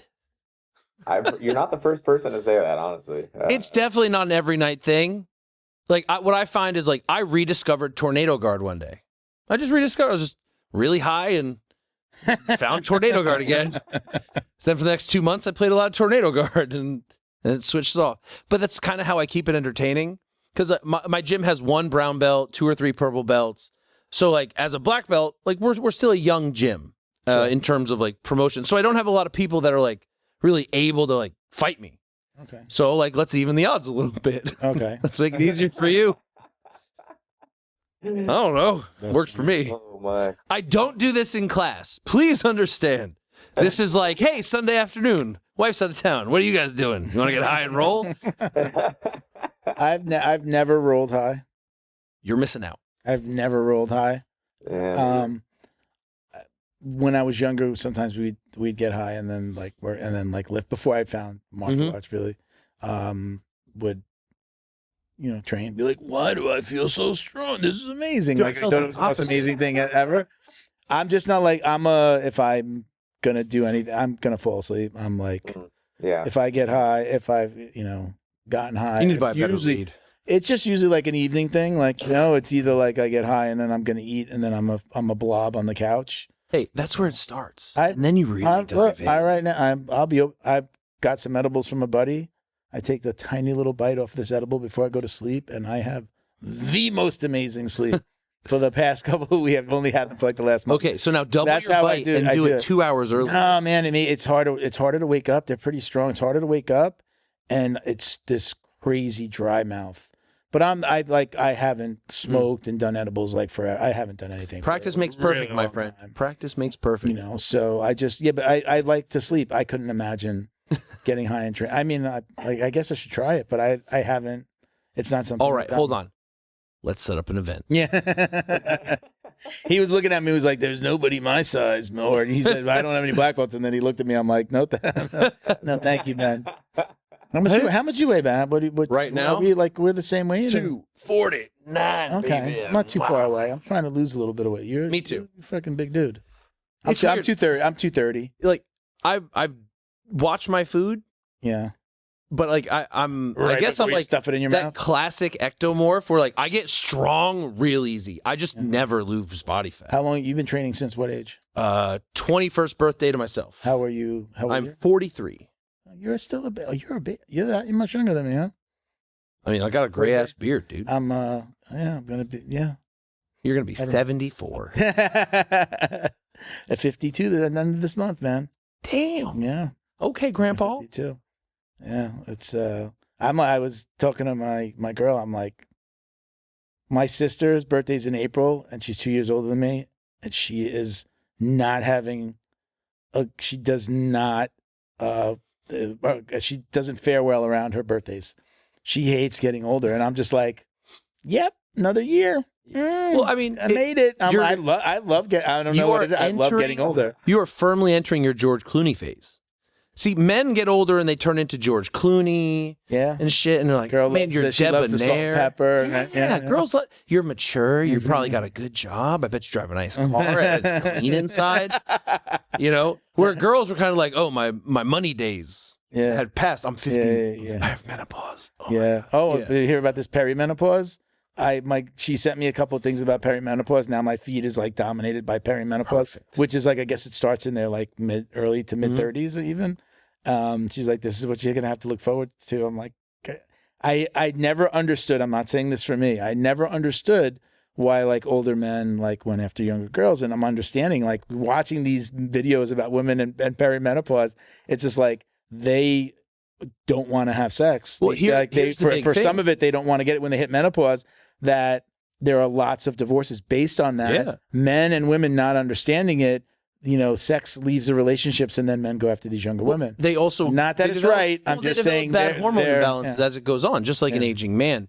Dr. Drew Pinsky, like from Loveline, I've heard his wife interview. She got on testosterone. She's in her 50s. She got on testosterone. Really? So they do so. Okay, in the 80s or early 90s, there was a bunch of backlash against hormone therapy for women going through menopause. So much so that the medical associations announced that it was actually killing them and giving them forms of cancer. So in the 90s, if you did hormone therapy with women, you were considered a butcher. So everyone stopped, and they've never gone back. But as we're finding out, especially with testosterone recently in the last couple months, it has been de-black labeled. Okay. So testosterone has now been shown to have no negative effects when used in a normal, volume for women, for anyone. Men and women. Okay. So one of the big solves, apparently, to this menopause issue is just a minor dose of testosterone. Okay, really? And it apparently full reversion. This is not your mom's house with Tom Segura, so I'm pretty sure we're not going to talk about all things, but she brings up all sorts of crazy. She's like, I got on test and we do this now, we do this now, we do this now, and I like this and I like that. So, yeah. Strange segue, Matt. But a segue into what are your thoughts on hormone replacement? Like, you're in the strength and conditioning field. Or is it something that you recommend for like an older player? Like, again, I started this past, I was 51 when I started TRT. You're 4 on, in, right? You're 4 on. months, yeah. It's actually, it's especially with jiu-jitsu, Matt, it's people 45, let me say, I'm like throwing out a number here, 45 plus, that I train jiu-jitsu with, everybody's on TRT. Everybody's Who doing doesn't want to something. feel 20 again? What do you find? What do you suggest? How do you feel about it? Can we, let's make the transition into that conversation. I to be completely honest, don't know much about it. As a 35-year-old, I haven't, with all your testosterone still, great. Rub it in our face, Matt. I haven't felt I haven't felt the need personally. Yeah. I definitely can tell when somebody I'm rolling with is. Yeah. How and why how? This old guy should not be this strong. The look and the movement don't match, and I'm like, something's up here. Yeah. I know I got way more, like, I'm a very passive, kind of lazy, because I'm 250 pounds and I am quite strong, so I tend to be like pretty blasé. But when I started rolling afterwards, I am way meaner. I am way more aggressive. I don't hesitate adjustments, and I hit shit hard. No, I'm super chill. I feel my strength. I feel the strength. I'm working out more. I'm lifting more. I get more and better results from less lifting than I did before. Right? I used to lift a ton before and I wasn't seeing results, and now I'm like I feel it. I see it. Yep. When I grab somebody, but there's no the testosterone never kicked up like a mean streak in me. You know, like I did steroids in my early to mid 30s. And it was just like I wanted to fight everyone. Oh no, not that kind of aggression. Like, no, no, but you're talking about training and being being a little bit more aggressive on when you're rolling. Where I would normally, because again, I have a relatively young student base, lots of white and blue belts and such. So like I would just kind of let them beat me up, and now I'm like, I'm gonna throw you. Okay, all right, not mean spirited. No, anger, like when you actually get angry. I've fought with my girl. I've had arguments with people, whatever. I never felt like it. Oh yeah, the testosterone wasn't making me like that whole testosterone. He's mean. He's But yeah, I mean, like Matt. Again, are you working with people? And again, strength and conditioning in that world. Yeah. Do you work with guys like they're open? Yeah. I mean, I think most people are open about it now. I don't think anybody really cares to talk about it. It was just like taking tests doesn't mean that you're impotent. It doesn't mean that it's just like your body is. You're getting older, and the things that used to happen aren't happening as much, or you're not as strong. When you're as old, your sex drive goes down, right? When you're in your 50s, like a real old guy, and you still wake up with boners, it's pretty good. Yeah, that's a good morning. You're like, look at me. Then you're like, hey, you want to wake up? Yeah. No? Let's go be alone. I will say two things, just to your point. I think people who are going to do it should get the requisite blood work first. Sure. Definitely. Like, you should know what's going on before you make any decisions like that. Yeah. And then the second thing would be to not use it as a replacement for lifting. Yeah. Use it I mean, you have to be active. Like, you should if you don't do anything, you're just going to get fat faster. I think strength training is for life. Like, you should be doing that no matter what. So yeah. It's part of like I credit. Like, I have faster recovery when I lift the day after jiu-jitsu. the more, if I'm just sitting on the couch, I could go to the gym, like I said before, like I want to take a nap. I don't need that nap if I'm active and doing something. But if I go home and I sit it's a Saturday, I sit on the couch, I eat lunch, I'm eating in front of the TV. What is it, sedentary? Like a sedentary lifestyle, right? That is my worst enemy. If that's when I feel the aches and pains and getting up from the couch and doing this, But if I'm active the whole day, I'm better. Yes, and then I go to sleep and I might wake up a little sore, but I will be less sore than if I had sat on the couch all day. So I'm absolutely for me, it's usually one day of jiu-jitsu, one day of lifting at least. These days, honestly, I train jiu-jitsu usually at least 2 days a week. It's Monday, Thursday are my days. And then I try to fit in an open mat on Sundays when I can. But then that Sunday, Monday back to back is hard. An hour and change of hard rolling, and then sparring, especially because there's a lot of people come in from different gyms, so it's just like not everybody's really nice. And then Monday night, that's hard to do those 2 days. So I try to do a workout day in between. It's usually jiu-jitsu weights, jiu-jitsu weights, jiu-jitsu weights. However that mixes up, that's what I try to do because my body feels so much better. Yeah. Like I trained last night. I haven't worked out today yet, but I feel pretty good. I'll go to the gym tonight.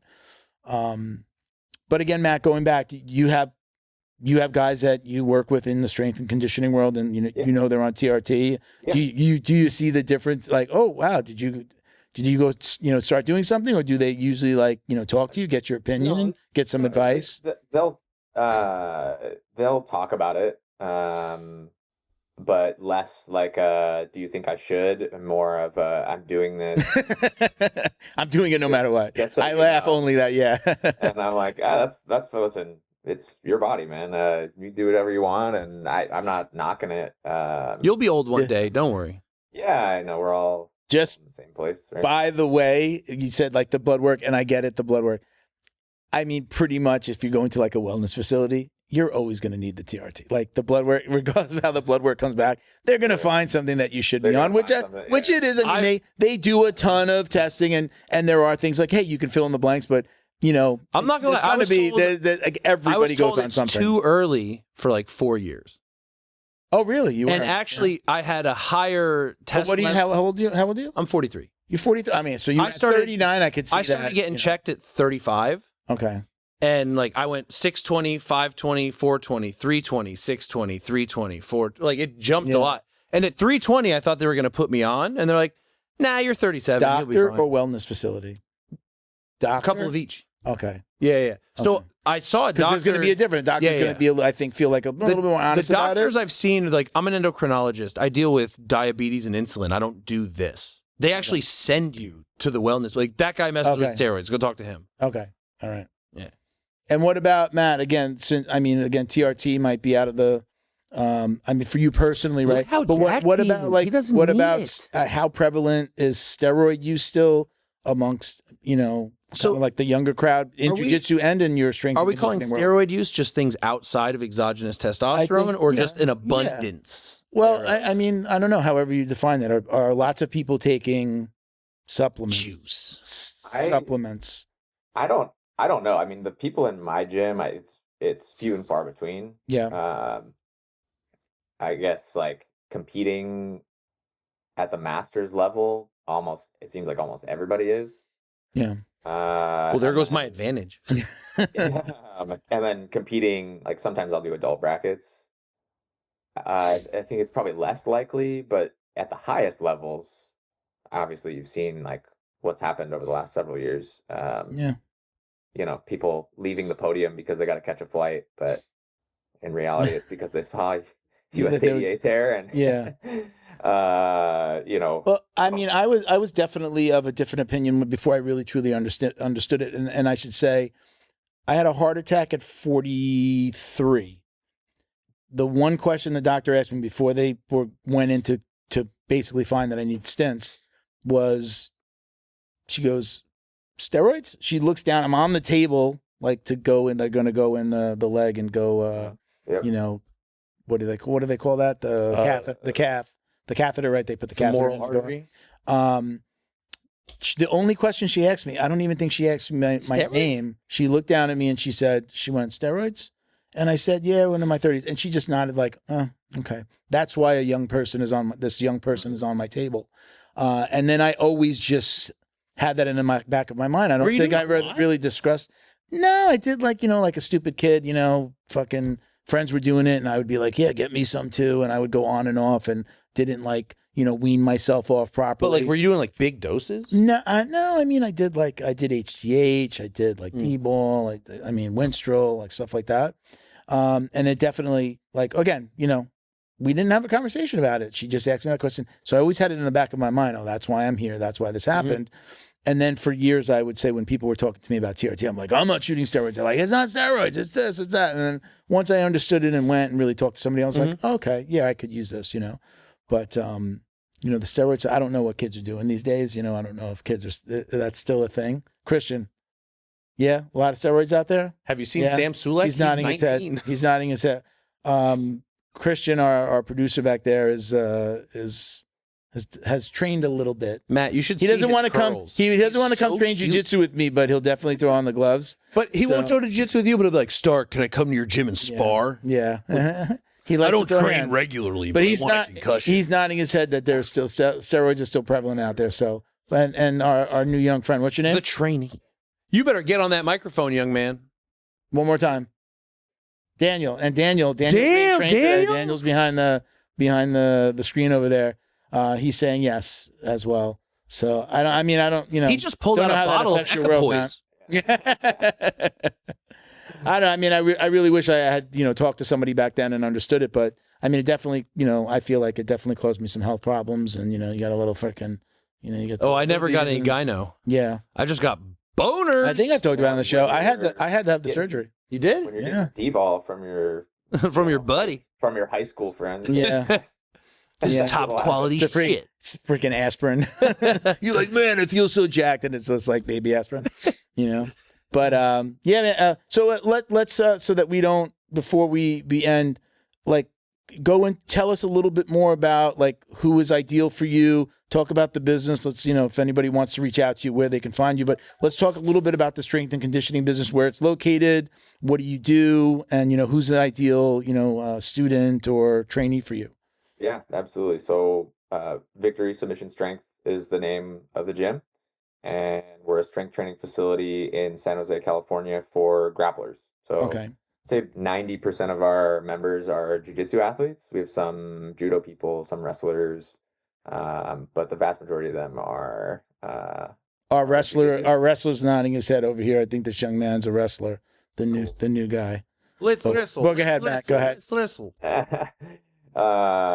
And yeah, our sole mission is to help grapplers get stronger, faster, more mobile so that they can spend more time on the mats, win more matches, get injured less. I am fortunate to have come from what we call a big budget sport. So okay. working for the Sharks, right, or working for an NHL team, you see up close how multi-million-dollar company is going to put, or what kind of resources a multi-million-dollar company is going to put behind their assets to help keep them on the ice, right? Keep them healthy. I've worked for USA Hockey and seen what USA Hockey does to, help train, their best athletes. And jiu-jitsu doesn't have that, right? I would say strength and conditioning in jiu-jitsu is decades behind. Mm-hmm. Come on, man. You just do some shrimps and some push-ups. You'll be good. No problem. And so our goal is to bring strength training for grapplers into modern days, and use a lot of the principles that I've learned working, in another sport, for the people who come through to us. And we've seen really, really good results. We work with brand new jiu-jitsu athletes all the way to professionals. We've had Tamara Silva was with us before her first world title. She just won her second. Congratulations, Tamara. Jaini Fragoso was with us before she moved. And then our biggest name now is probably Alan Sanchez, who's prepping for CGI. So, oh, wow. we've had every walk of life come through the gym. I mean, we've got some non-grapplers, some non-athletes, some people who just like want to kick ass at life. And, Yeah. you know, we'll work with anybody. We can help anybody. But all of our marketing efforts go toward jiu-jitsu athletes. You made me think of another question. I'm just going to go back to the eco conversation real quick. When when it was Greg, do we want to call it debated? Who did he debate on? Oh, like, Mike Israel. yeah, right. They spoke. Did they do like an Instagram live or something, right? Yeah, And I something think like that, who's the guy from up in Ocean Jiu Jitsu? Tom DeBlas. Tom Oh, DeBlas in there. It's kind of like a mediator, right? Yeah. When I was around the time that I was seeing that, I was also seeing that, like, hey, this isn't original to jiu-jitsu. Like, there's an ecological approach in other sports. Did you find that? Would you say, like, with hockey, was there that approach, or is that approach? And is that correct that there are like eco approaches in other sports? So it's not like this dynamic isn't unique to jiu-jitsu. This has been around, or is used in other sports? Yeah, this is not unique to jiu-jitsu at all. And I'm glad you asked that because, you know, my first experience with this was with USA Hockey, actually. Okay. I didn't know it at the time. I had no clue what we were doing. I just, you know, I was taught a certain way, and so I did it a certain way. So, like, when I grew up playing, you know, in order to learn a skill, you stood over there and I stood over here, and they said, okay, now pass the puck back and forth. Right? The problem with that is hockey's not played still, and that never happens. You know, you're always going to have somebody trying to take the puck from you. You're always going to be moving. They're going to move in a different direction. There's all kinds of different things that pop up, right? Your environment, right? That's the whole ecological dynamics thing. So, when I started coaching for USA Hockey, I got there and they were like, we're going to use these small games to teach skills, right? And we're going to build the game so that it's played at high intensity and they're trying to achieve a certain objective, right? They're trying to achieve a certain outcome. And here are things that we're going to tell them to focus on in order to get that done, right? Okay. So back to my passing example, like if you wanted to get kids better at passing, or adults for that matter, anybody learning, you might put them in a small area. So say just like the face-off circle, and maybe there's 2 players for each team. And in order to score a point, you have to connect 3 passes between the 2 of you in a row. And if you score those 3 passes in a row, you score a point. And the other team is obviously trying to take the puck from you and achieve the same thing, right? So now you're learning how to pass, but you're learning how to pass under pressure. You're learning how to pass in small space. You're learning how to pass while you're moving, while your teammates moving, while your opponents are moving. And on the flip side of things, if you don't have the puck, you're learning how to defend, and you're learning how to take the puck away, right? That's a skill in and of itself. So now everybody is gaining something from this versus you and me just standing there passing statically. Okay. Right. So that's how they started to, when I arrived here in San Jose, that was the methodology. They were like, hey, this is how we're going to teach people. And so I started doing that. And I come to find out when I was working, so every summer I would go to Colorado Springs, work for USA Hockey there, learn from like a lot of the best coaches that USA Hockey had to, had in their organization. They'd come in and they would teach us. We're working with the top 15-year-olds from Alaska to Texas, several of whom, have gone on to play professional hockey, and it was really, really cool to see. But they would use that week as a testing ground for different rules if they wanted to elicit certain behavior. And come to find out that USA Hockey had done this research 15 years ago. They started it 15 years ago, and at the very beginning, everybody was like, no, you got to stand here and learn how to pass. And now, 15 years ago, United States born players were not known for being the most skilled in the world. They were known for being bruisers. They went out, they hit people, they fought. They occupied the bottom half of the roster as far as skill went. Now, completely different. It's totally flipped. The skill level coming out of places like Arizona, Texas, and Florida is sky high. And I would argue, all places with no ice, by the way. Yeah, they're not traditional hockey markets, but they're attracting really good athletes. And because they're coaching this way, it's the skill level is shooting through the roof. And it's only a matter of time, I think, before we overtake Canada completely. Like I said, we're 1-1A. I mean, you guys saw the Panthers whoop that ass, though. Well, they lost the other They night. lost. I didn't know that. I just Last knew they year. won 6. But Last year. That's different. The other week. That's a different thing because, like, in the NHL, you have players from all countries on those teams or whatever. But the Four Nations Cup actually happened this year. So you had U.S., Canada, Sweden, Finland. And the U.S. and Canada traded wins. Canada, unfortunately, got the best of us in the final, but they were, I mean, 1-goal games. They're very, very close. And some of the most skilled players in the world are coming out of the United States now as a direct result of this approach. I'm telling you, I've seen it happen in other sports, hockey being the number one. In 15 years, jiu-jitsu academies are going to look a lot different. And I think you're going to see more games played than the traditional. I'm already seeing it in my gym. Like there are the younger guys who are coaches or who are black belts who are younger. Like we've got some young kids that have been training in the same academy since they were children in the single digits and have come up through the system, are now in their early 20s and have black belts. And they're introducing these things. That's why it interests me even more, because I'm seeing like, hey, let's do this. Or, you know, one guy, the old guy, drops a joke about eco jiu-jitsu, and then the other guy's like, well, let's play this game. Let's do this. Come on, play, you know. So it's happening. And I think it's like anything. It's like we talk about jiu-jitsu for law enforcement all the time. Let's just that as an example. It just takes the younger guys to move up and be the decision makers, right? The people who believe in ecological jiu-jitsu are going to move up, become the black belts, own gyms, and then it's going to just naturally change. And you're slowly but slowly going to wean out the guys that, you know, are the old guys, the more traditional, right? People want new. I want new. One of the reasons I love my school so much is because it's like 15 plus black belts on the mat on a Monday. Sometimes there's more black belts lined up on a class than on the than brown and below.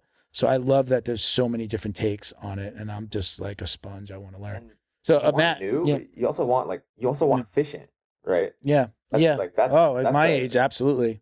Right, you want efficient, and if you can, when Josh and I first started doing this, it's funny because after he left CTA, he got injured after that whole Nomad year, and he was like, "How am I going to learn jiu-jitsu? I don't have a school. I just go to open mats. Like, what am I going to do?"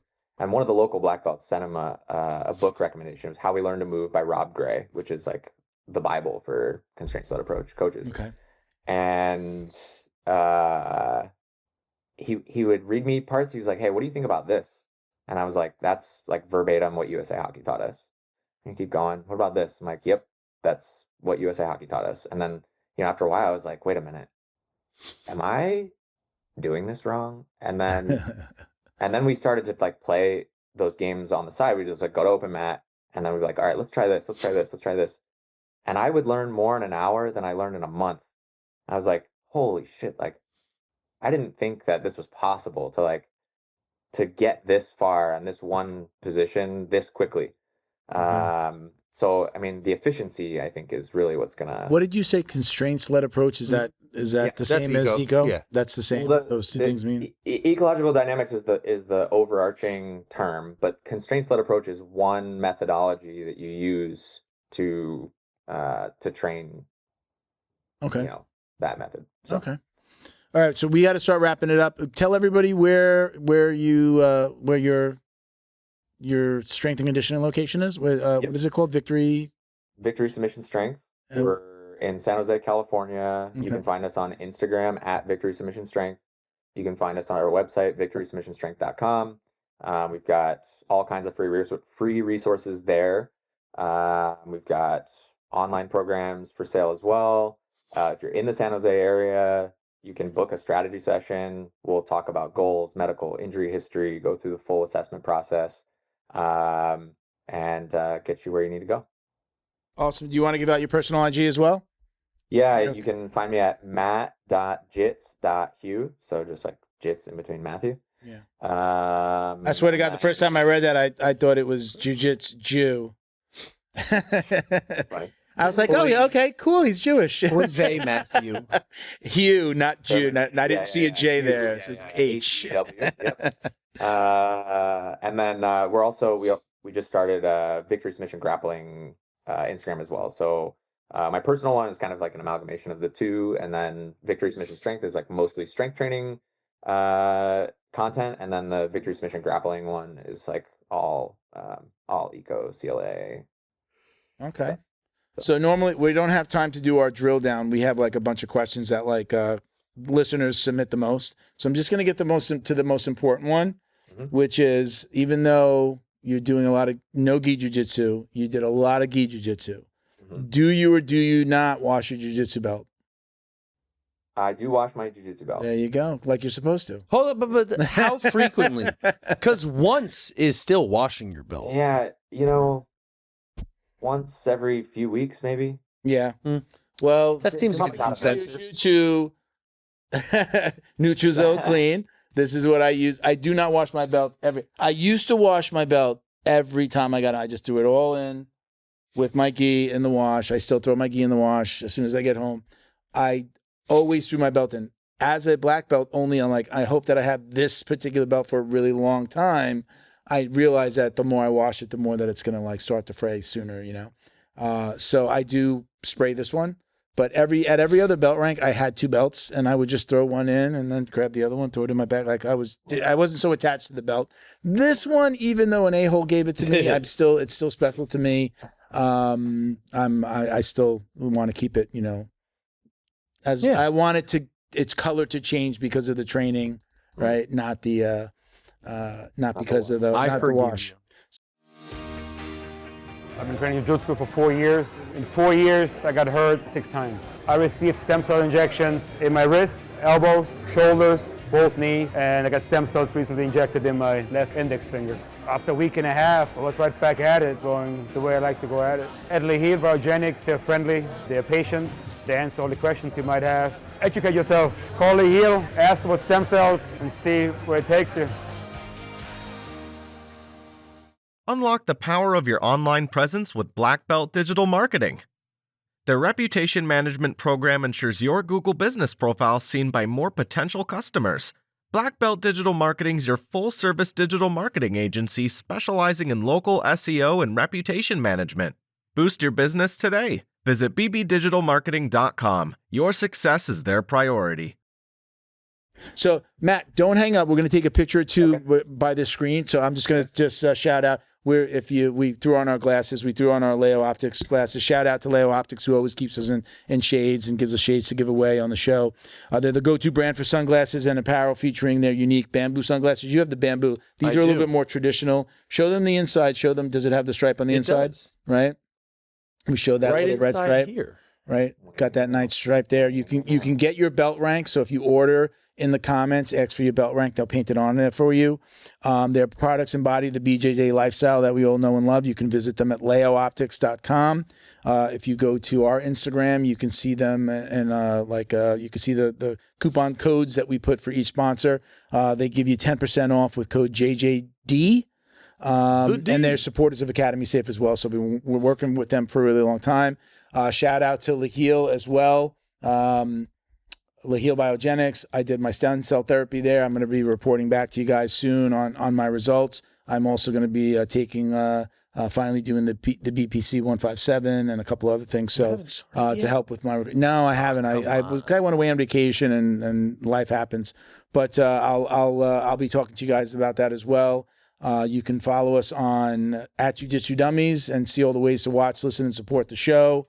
That's it, Ben. You want to add anything here? Yes, please. Where are you going to be? You're like always everywhere. Ladies, gentlemen, coaches, corners, cut men.